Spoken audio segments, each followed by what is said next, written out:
we're looking to strengthen our hip flexors, and these are the muscles that are right in the front of our hip, and they cause us to do a marching motion. One of the exercises we can do is using a mini band and just kind of do an isometric hip flexion contraction, and then doing a reciprocal active motion of hip flexion. So what we're gonna do is we're gonna start with the band around both of our feet, and we're gonna start lying down on our back. Now, if you have the motion, you can get into this, both knees up to the chest. This is where we want to start.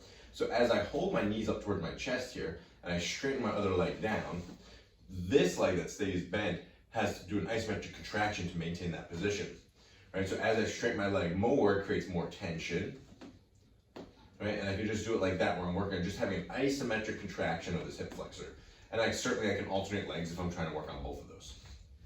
As I progress, I can start with both my legs down flat, and now I'm going to go through active motion. We're going to march one knee up, hold it at the top, and back down. And I can reciprocate and do alternate sides, or I can just repeatedly do one side, if that's what I'm looking for. This is a great way that we can get those hip flexors to contract a little bit, to work on stabilizing the fronts of our hips, but these muscles also attach to our back, so that's an important part of back recovery too. And then we can eventually do it into a progression of standing. You can hold on to something if you need to, but if I'm just holding the band around my feet and I do a nice high march, right, I have to work that hip flexor to lift that leg up. And I'm gonna feel it a lot on the glute on the opposite side too, right? So if I do this side and I feel my right hip flexor, I also feel my left glute stabilizing. So this is a great way that we can progress strengthening those hip flexors to help support our back and to get our hips stronger and more functional.